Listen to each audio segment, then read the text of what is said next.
Notre Dame college, যে কলেজটি আমাদের বাংলাদেশের এবং ঢাকার একটি বিখ্যাত একটি শিক্ষা প্রতিষ্ঠান, সেই কলেজের একজন স্টাফ, তার নাম হলো লিপিকা গুমেজ।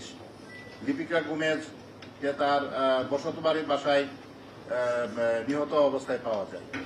তার মাথায় আঘাত ছিল এবং সারা শরীর রক্তাক্ত, বিছানার উপর তার নিথর দেহ। সেই সংবাদটি আপনাদের বিভিন্ন মিডিয়ায় এই সবিস্তারে এসেছে।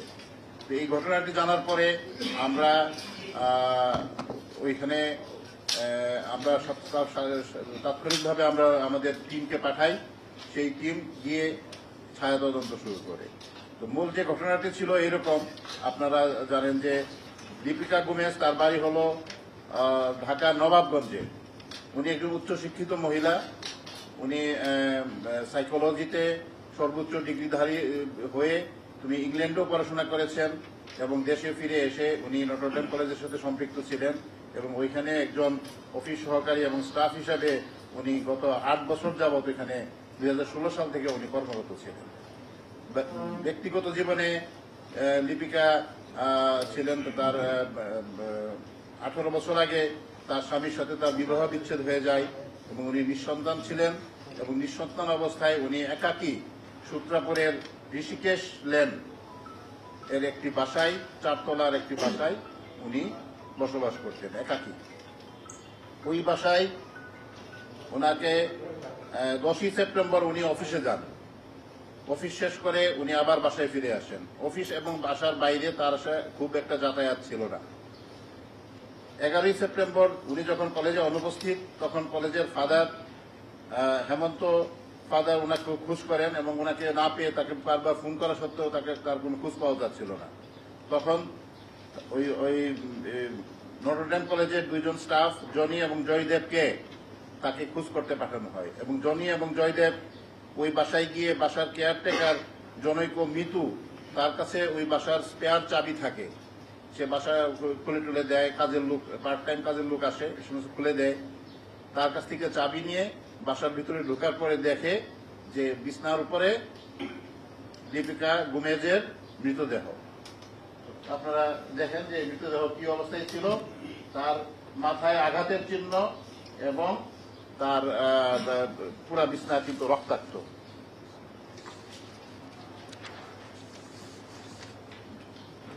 তখন দীপিকা গুমেজের যে আত্মীয় স্বজন যারা ছিল, আপনারা জানেন যে দীপিকা গুমেজের বাবা নাই, তার মা অত্যন্ত বয়োবৃদ্ধ এবং দীপিকা গুমেজের এক ভাই আছেন।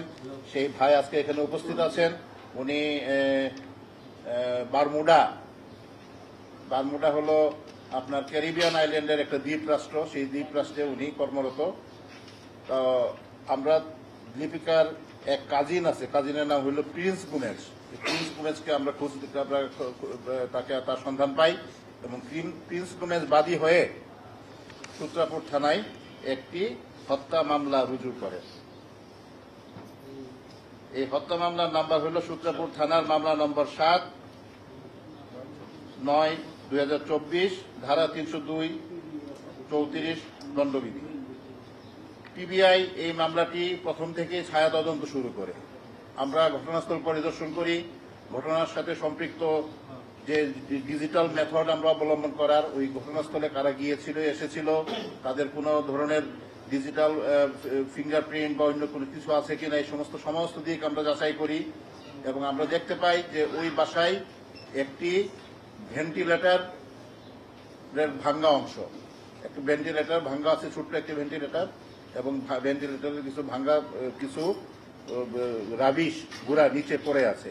এ থেকে আমরা বুঝতে পারি যে এটা হয়তো শব্দ বা কিছুক্ষণ বা কিছুদিন আগের ভাঙ্গা, যার ময়লাগুলো এখনো পরিষ্কার করা হয় নাই।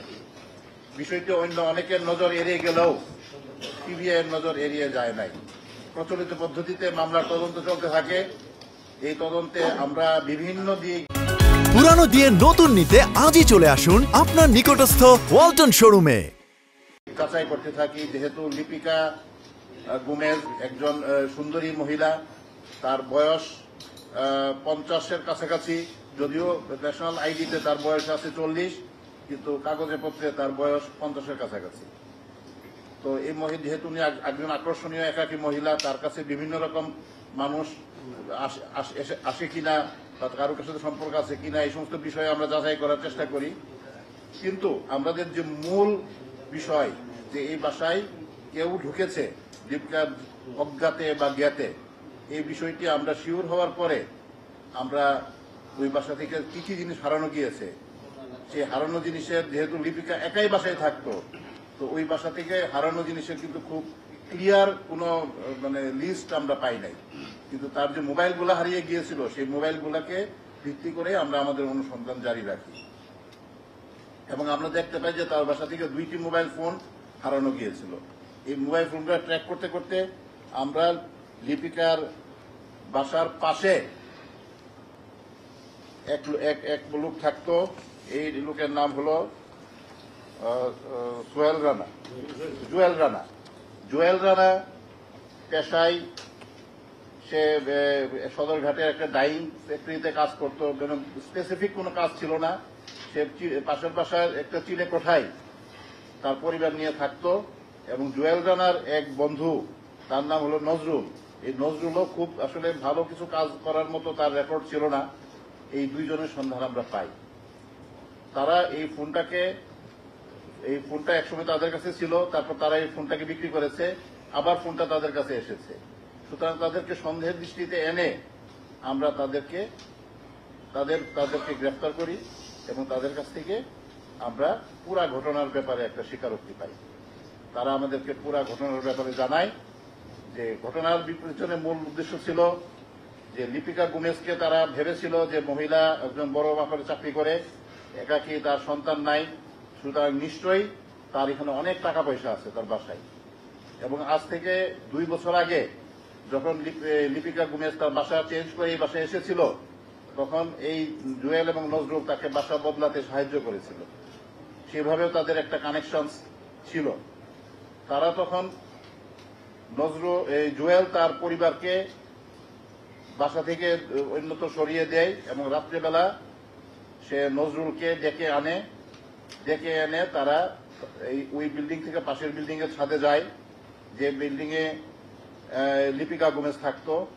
ওই বাসার ছাদ থেকে তারা একটা রশি বেঁধে ওইটা ঝুলিয়ে দেয় এবং ওই রশি দিয়ে নিচে নেমে এসে তারা স্ক্রুড্রাইভার দিয়ে খুঁচিয়ে ভেন্টিলেটরটাকে ভেঙে ফেলে এবং ভেঙে ফেলে আপনারা ছবিতে দেখবেন যে ছবিটা দেখাও যে নজরুল সে কিন্তু খুব হালকা লিকলিকে সে এই ভেন্টিলেটর দিয়েই বাসার ভিতরে ঢুকে যায় এবং দরজা খুলে দিয়ে সে তার বন্ধু জুয়েলকে ডেকে আনে।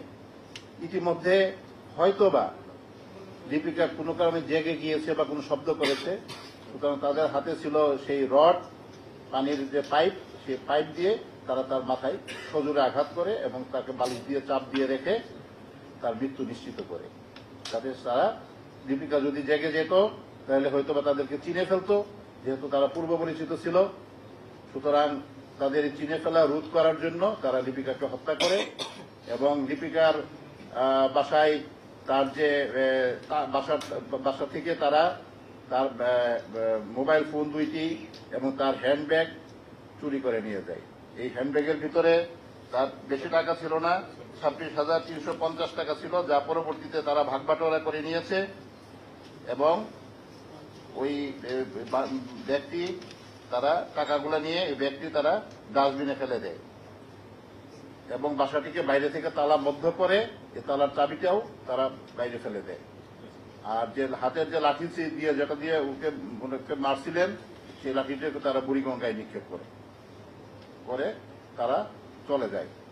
আমরা যখন তাদেরকে অ্যারেস্ট করে তাদের কাছ থেকে পুরো ব্যাপারটা সম্পর্কে জানলাম, তারপর তাদেরকে নিয়ে আমরা ওই বাসা থেকে যে সমস্ত জিনিস তারা চুরি করেছিল বলে স্বীকার করেছে, সেই সমস্ত জিনিস আমরা তাদের বাসা থেকে আমরা উদ্ধার করতে পেরেছি। সুতরাং বিষয়টি সার্বিকভাবে প্রমাণিত হয়েছে যে এটা বস্তুত একটা ক্রাইম এগেন্স্ট প্রপার্টির উদ্দেশ্যেই তারা ওই বাসায় ঢুকেছিল এবং পরিস্থিতির শিকার হয়ে তারা লিপিকা গোমেজকে তারা হত্যা করেছে।